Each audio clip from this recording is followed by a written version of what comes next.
Hey, creative. Are you ready to discuss profits, the money, the ways to make it happen? The Profitable Creative Podcast is for you, the creative, how you define it.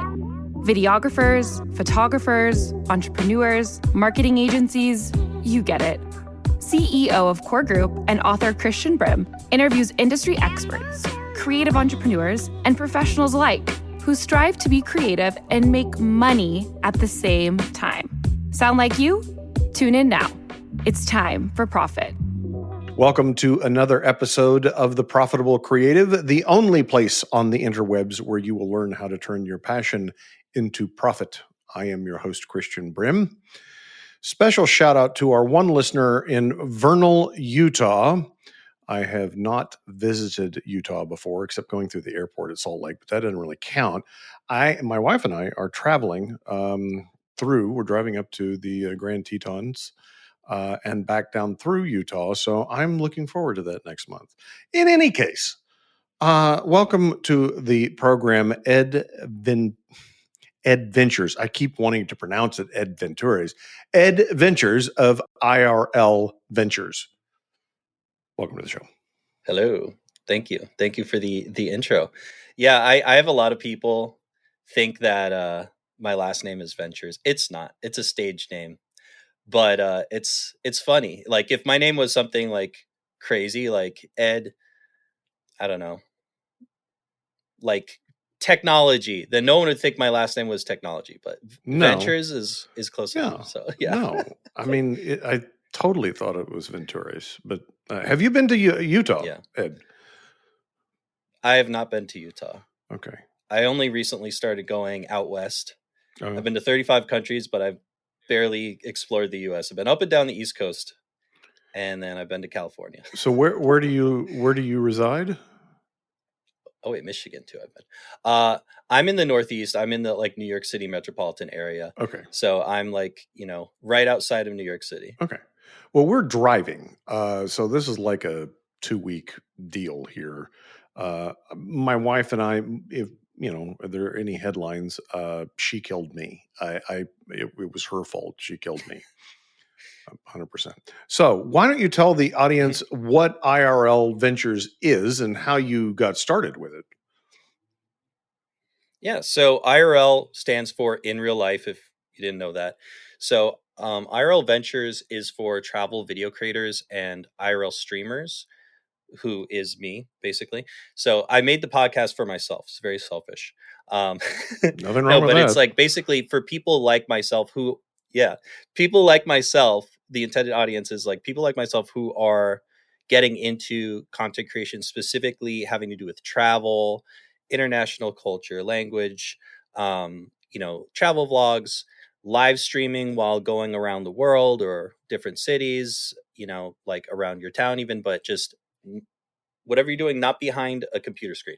So I made the podcast because I wanted this kind of information. And I noticed that it was there wasn't really a dedicated travel video creator podcast, and especially not one for IRL streamers. So to give a little bit more context as well. So IRL streaming is basically, instead of doing a live stream where you're sitting at your computer, you're playing a video game or you're talking to chat or whatever, you take the camera, you take yourself, and you're out in the world somewhere, right?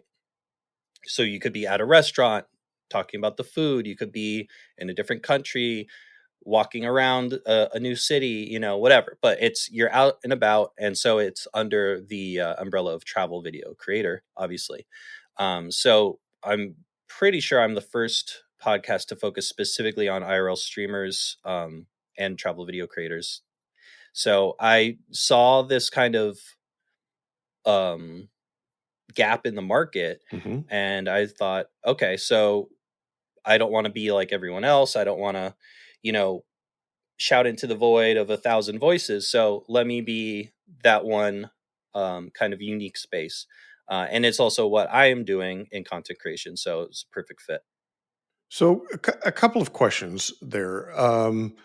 In your mind, and I apologize for my ignorance, but is the difference between doing it live versus recorded and edited, is the fact that it's live what engages people, or is it something else?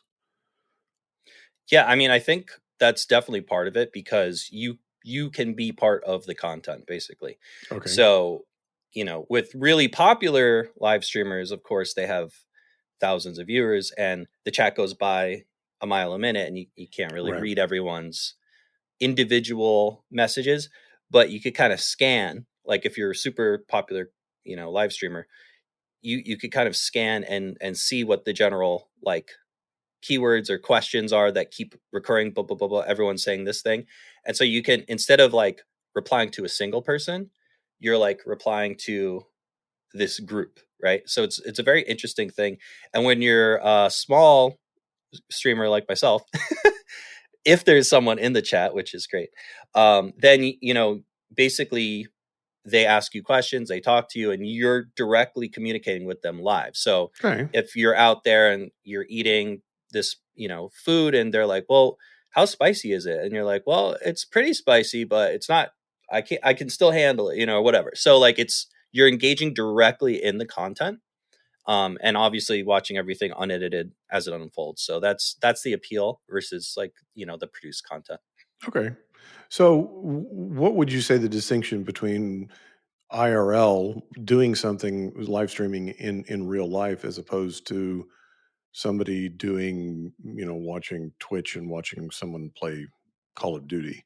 So, I mean, it's similar in a way because you're still reacting to what the live streamer is doing, but it's just in a different context. So instead of like saying, "Oh man, wow, that was a really good kill in Call of Duty," like, "Oh, I can't believe you got him from all the way over there across the map," like instead of saying that, let's say, or like, "Oh man, I didn't even see that guy. He got you good," whatever, right? In the context of the game or giving tips about the game that, the chat is reacting to that directly.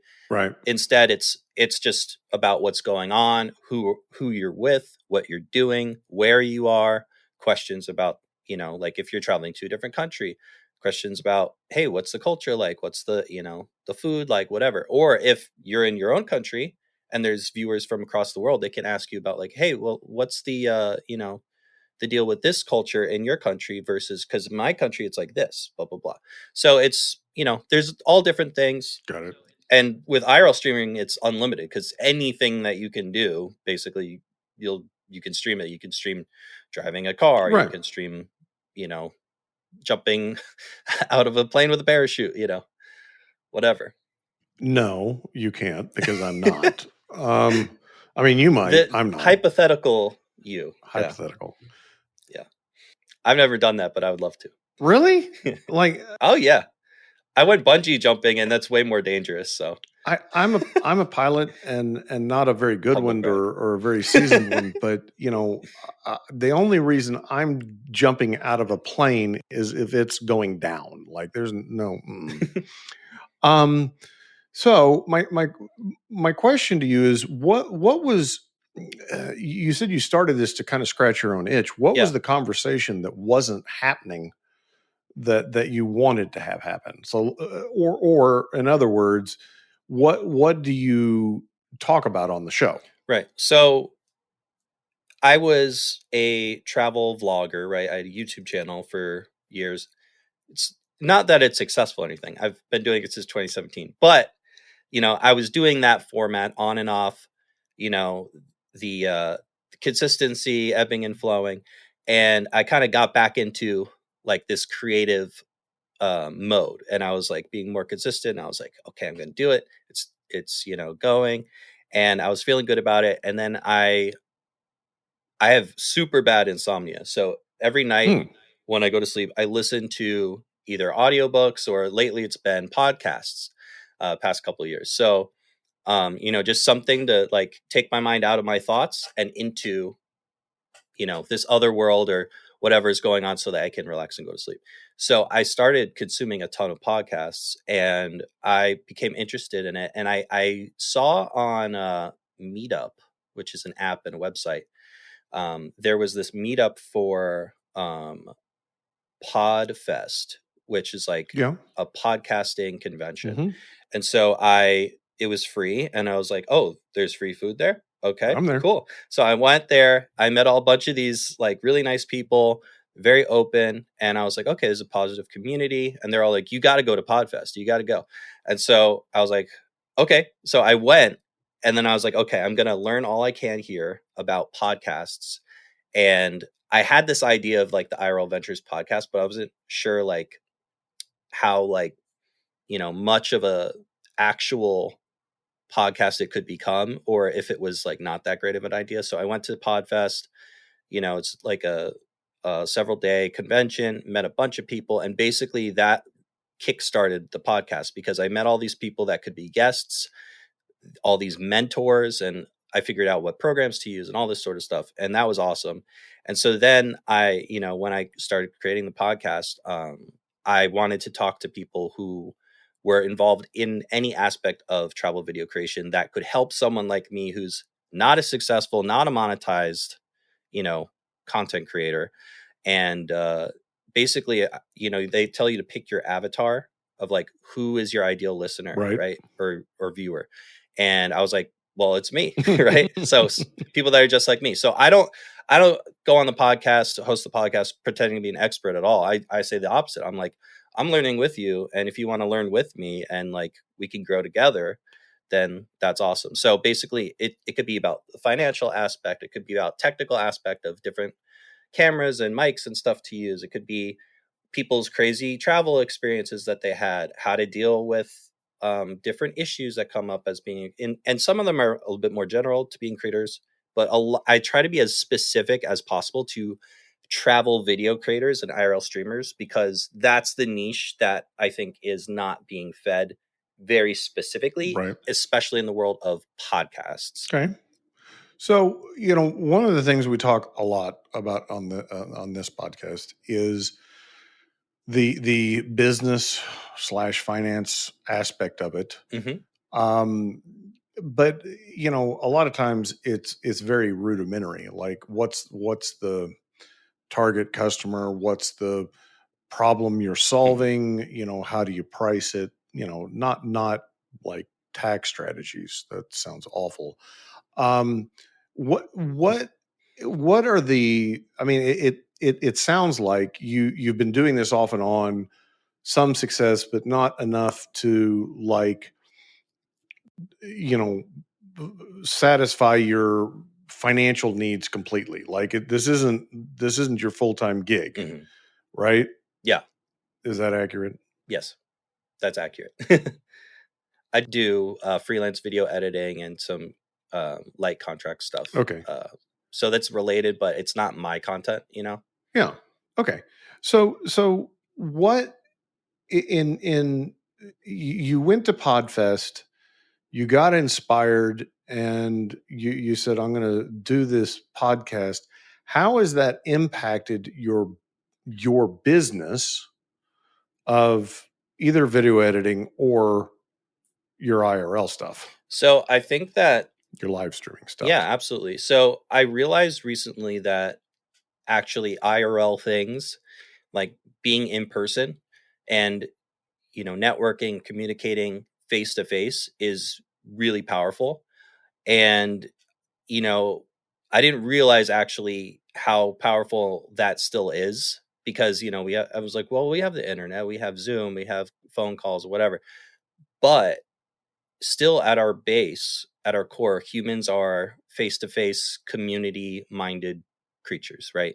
We are made for interacting face to face. Mm-hmm. I mean, that's how we've done it for thousands of Mm-hmm. years. So that's still at our core. And that kind of connection is unique, and it can't really be replicated. Like you can meet people online and all this stuff, and you can find awesome opportunities by, emailing, calling, talking on video call. But when I went to Podfest and different networking events and stuff like that, I go to a, monthly creator meetup in New York. And that stuff is huge, because the connections I've gotten from that, the clients, that's really big. And just like I said, I was able to start the podcast because I met all these people at Podfest that kind of gave me the tools. Whereas like if I wasn't spending all day, multiple days at this convention with these people, getting to know them, having shared experiences, we wouldn't have that kind of connection, and they wouldn't have that same kind of level of trust in me to be like, yeah, you know what? I want to help you start your podcast. I want to be on it. I want you to be on my podcast. And, oh, actually, I have some video editing opportunities for you and blah, blah, blah, blah, blah, because blah, blah, blah. So that, I don't think that would have happened if I didn't go in person. And that's why I'm trying to do as much in-person networking as possible. So let me ask you this. I run it. So are you are a freelance videographer, a video editor. Mhm. How long have you been doing that?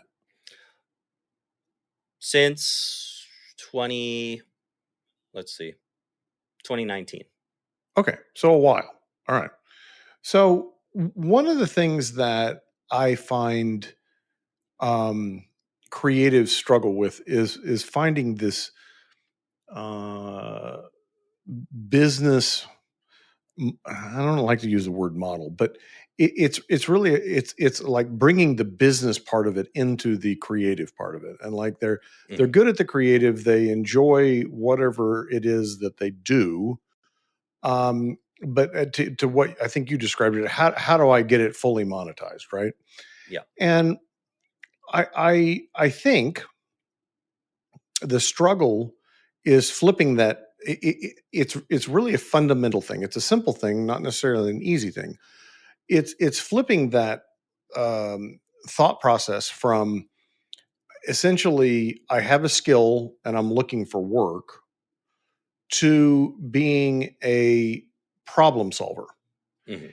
And if you are looking through the world as a problem solver without limiting yourself to the skills that you normally work in. So, like I do accounting. So, um, I haven't done accounting myself personally in probably 10 years. I haven't done my own tax return. And, like Mhm. I started as a professional doing something, right? And that was how I built the business, and that's great.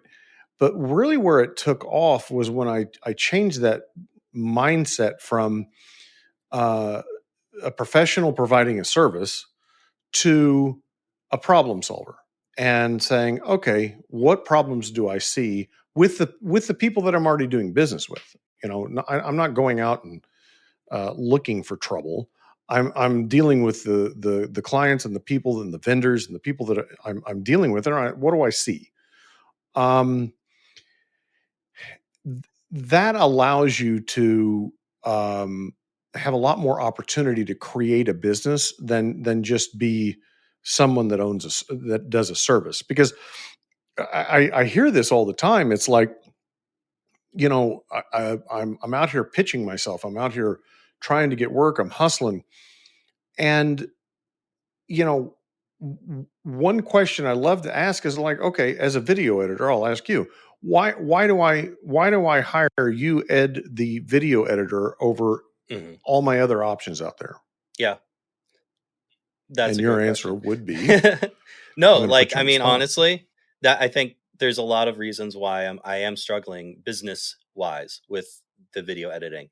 I think it's because I, don't necessarily Mm, have that sort of uh, brand that I have for my content creation, right? And I have for my own content creation, I have this very clear vision hmm of, okay, I'm a travel video creator, blah blah blah. I do this very specific thing. The podcast is very clear.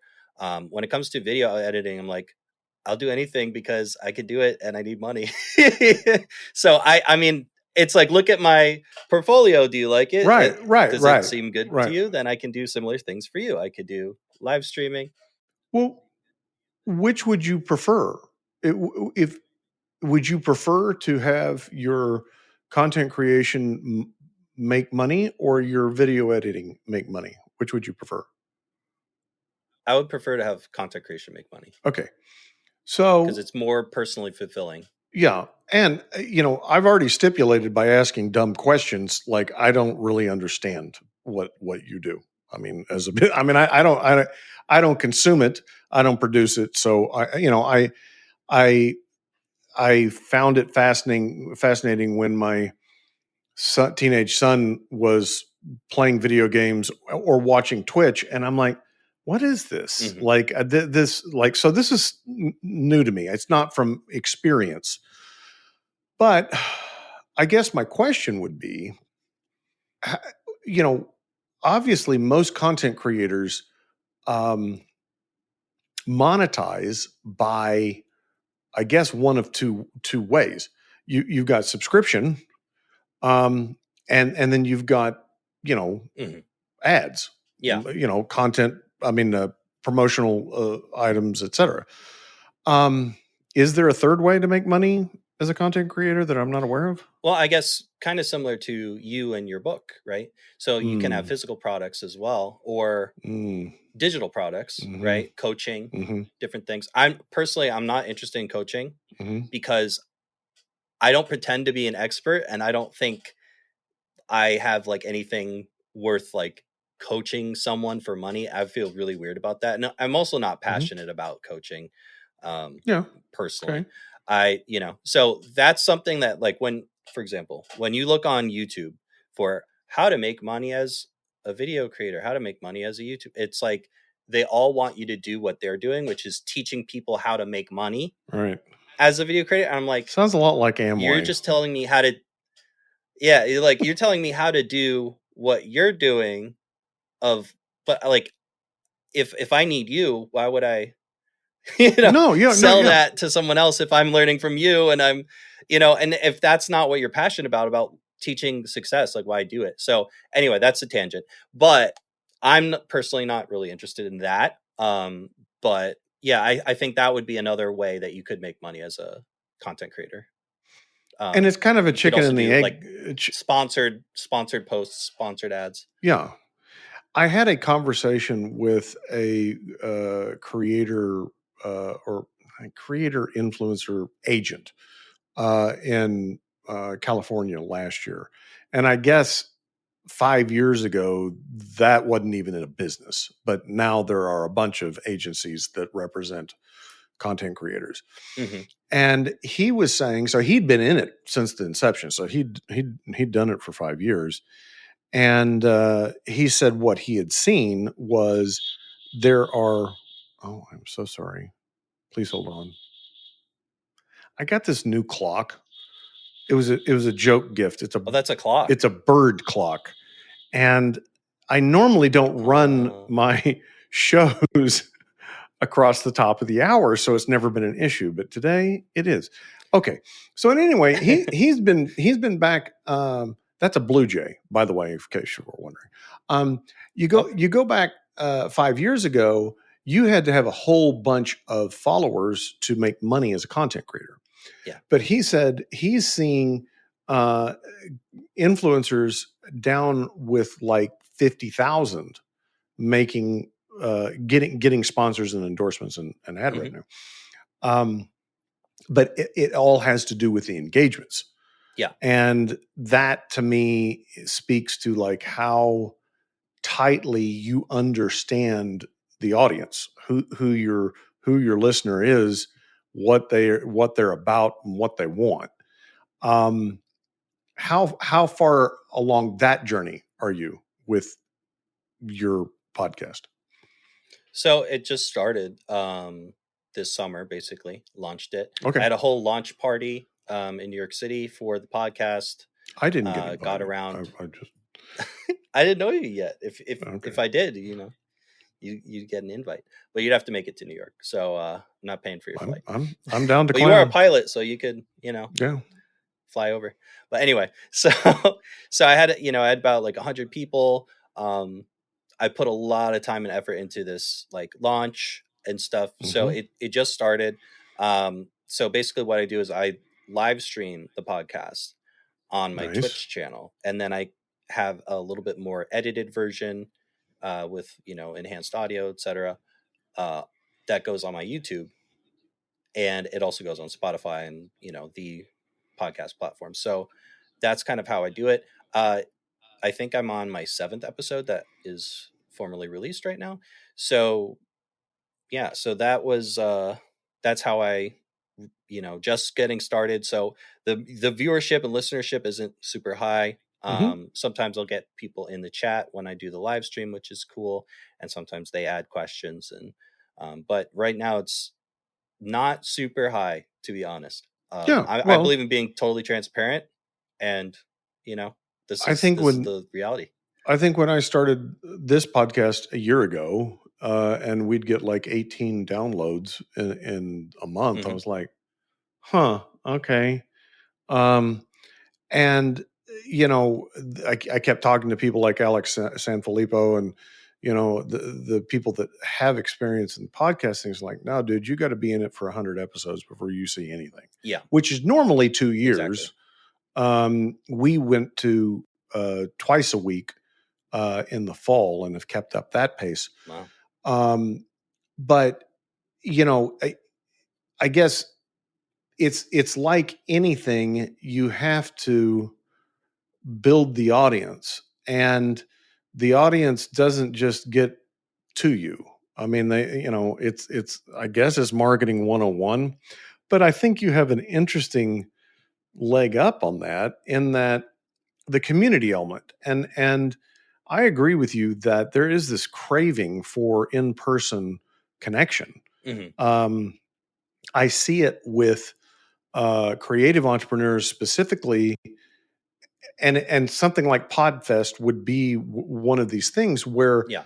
people are wanting to be serious about it as a business. Hmm. It's not just a show and tell of, look what I did. Yeah. It's I want to make money at this. Exactly. Yeah, and I think who you surround yourself with are your biggest influences. So if you want to be successful in your field, you surround yourself with people that are successful in the field that you're getting into, etc. So I think stuff like that is really important. Learning from your peers and stuff like that. I think that's why I went to Podfest. I was like, oh, this is awesome. So now I'm going to VidFest in August. I'm going to TwitchCon in October. So I was like, okay, I like this. I think that is a great way to grow and learn. And I've just the networking is huge. I think it's so huge. Like without networking, I wouldn't have like any of the guests I've had on my podcast. I wouldn't be here on your podcast. It's like the networking and community aspect is huge. And so I'm just really trying to focus on that and build that, and learn from it and know that it's going to take time.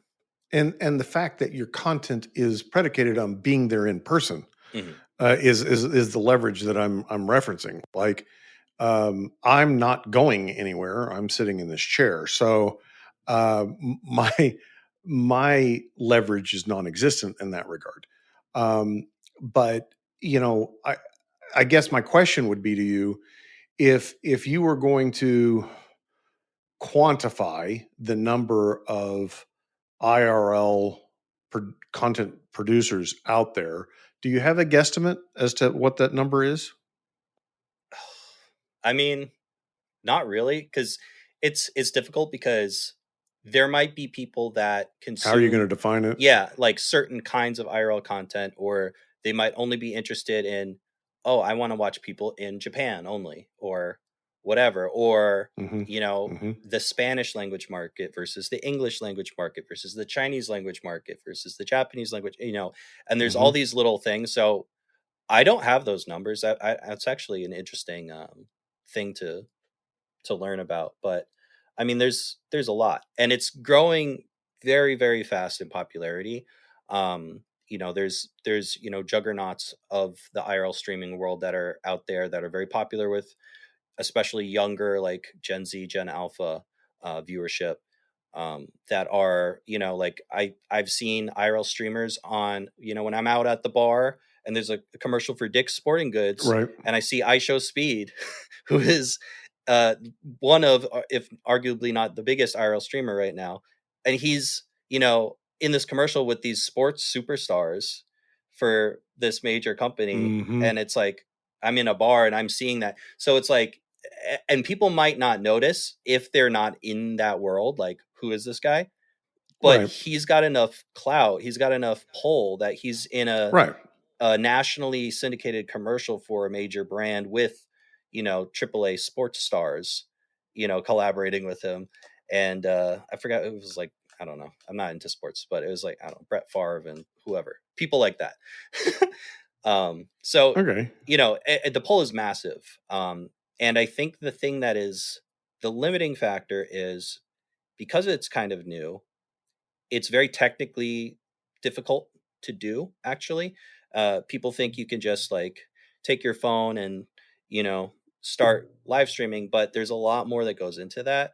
Um, if you get disconnected, like if you're streaming to Twitch, for example, you get disconnected because of the internet, it's like 10 seconds or something to reconnect. And if you don't, your stream ends. Your whatever viewers you had, 100 something, goes to 0.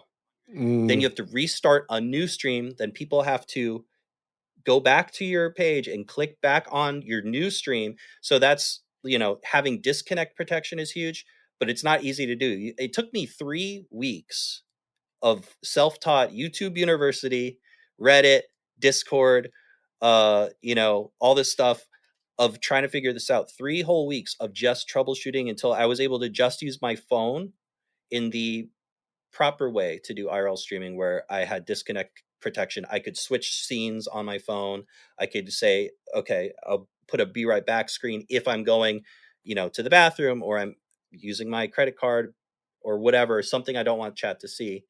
That stuff is important. So anyone can technically go out there and start, but if you don't have a Wi-Fi connection, consistently, if you're out there, you get disconnected eventually, and then what happens, right? So you can do it, and the thing is, I just have my phone and it costs me $10 per month for the disconnect protection. Everything else I set up by myself with free software and stuff, but it is a limiting factor. Is that disconnect?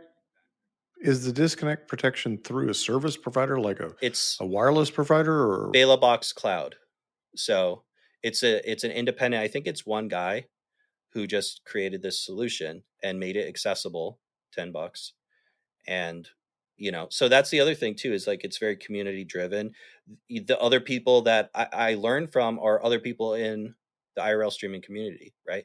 So the thing is, it's super Right. powerful and it's super popular, and the top creators are millionaires and they're on TV and blah blah blah. But the barrier to entry is somewhat high, because I mean, you could go on TikTok live and just start with your phone or whatever, but it's a little bit of a different beast than, let's say, a YouTuber, Twitch live streamer. There's kind of different categories, different Right. kinds of streaming as well. So yeah. it sounds like, I don't know if you know the story of Levi Strauss, the company. The jeans. Right. They started Yeah. in the gold rush selling picks and shovels to miners, during the gold rush in California. It sounds like you might be the one to be a picks and shovels kind of guy, because it sounds like you may be a little ahead of the curve in learning, but then finding opportunities like this guy that did the disconnect protection. Like, you're seeing the problems, and it's like, oh, well, maybe if I could come up with a solution for this, my own problem, I'm scratching my own itch.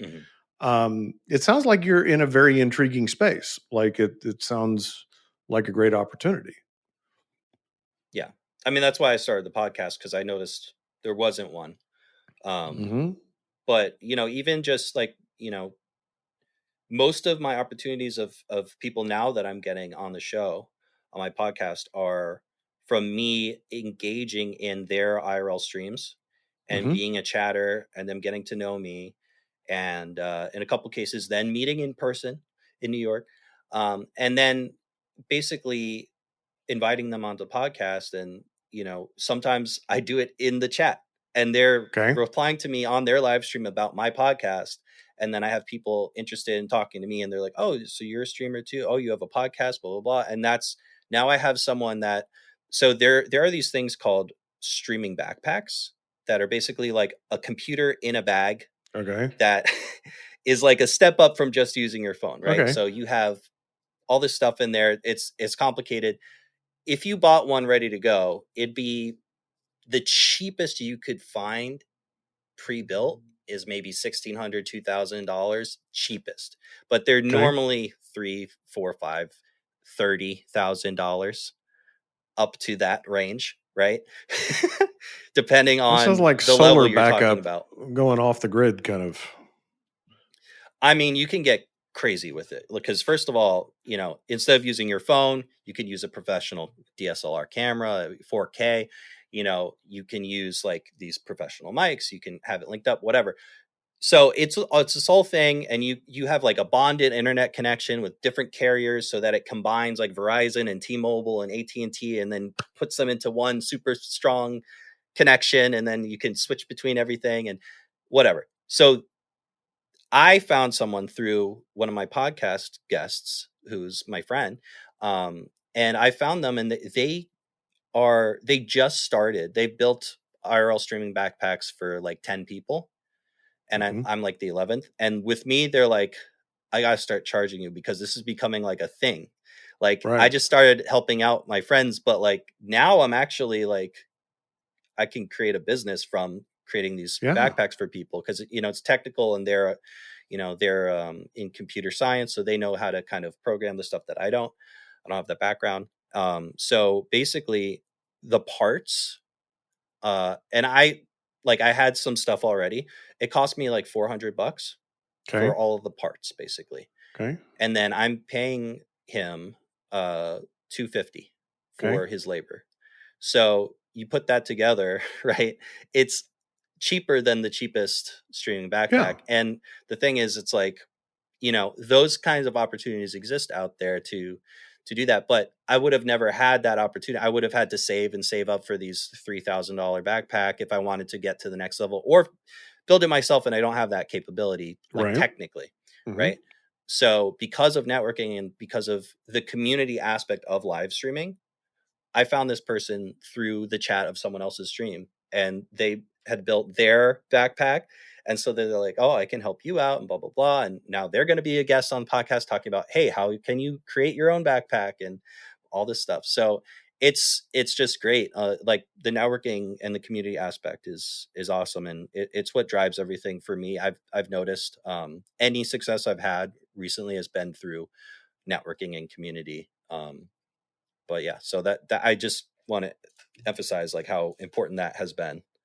Well, yeah, and again, it sounds like it's a fascinating opportunity, kind of like being on the ground floor, But at least you have a step ahead, um, but you also um, have the ability to look backwards at what people have done in influencing and content creation Mhm. when it was static and not, well, I mean, Twitch has been going on for what, 10 years? I don't know if it's that old or not, but it's close. I think it's over 10. Yeah. Okay. Yeah. YouTube just turned 20, and I know TwitchCon is having their 10th anniversary, but Okay. TwitchCon happened after Twitch Yeah. started. So Yeah. I think Twitch might be like 13 years or something like that. It's, 14. it's fascinating. Ed, Yeah. how do people find your show and find out more about how to get a backpack? Yeah. So if you go to you could just search me on any of your podcast platforms of choice, Spotify, Apple, anything. If you just search IRL space Ventures, IRL Ventures, the IRL Ventures Travel Video Creators podcast should show up. So wherever you get your podcast, search that. You could also go to youtube.com/adventuresvlog, and that's my YouTube channel. But yeah, you can follow me at Adventures Official on Instagram. I post everything on there, updates. And if you're so inclined, if you're interested in live streaming and travel video creating and all this sort of stuff, you could join my Discord as well, which the links are, you can find it through my Instagram. But yeah, so all those things are out there for you to connect. And for the streaming backpack, I have a connection. You gotta message me. It's very exclusive, but soon the episode will come out about that. I don't know when, but yeah, if you want to figure out how to create a streaming backpack yourself, or just start with your phone. And I'm going to have episodes coming up about that. They're not launched yet, but Okay. they're in the works. Perfect. Well, listeners, we'll have those links in the show notes. If you like what you've heard, please rate the podcast, share the podcast, subscribe to the podcast. If you don't like what you've heard, shoot us a message, tell us what you want to hear, and we'll get rid of it. Until then, ta-ta for now.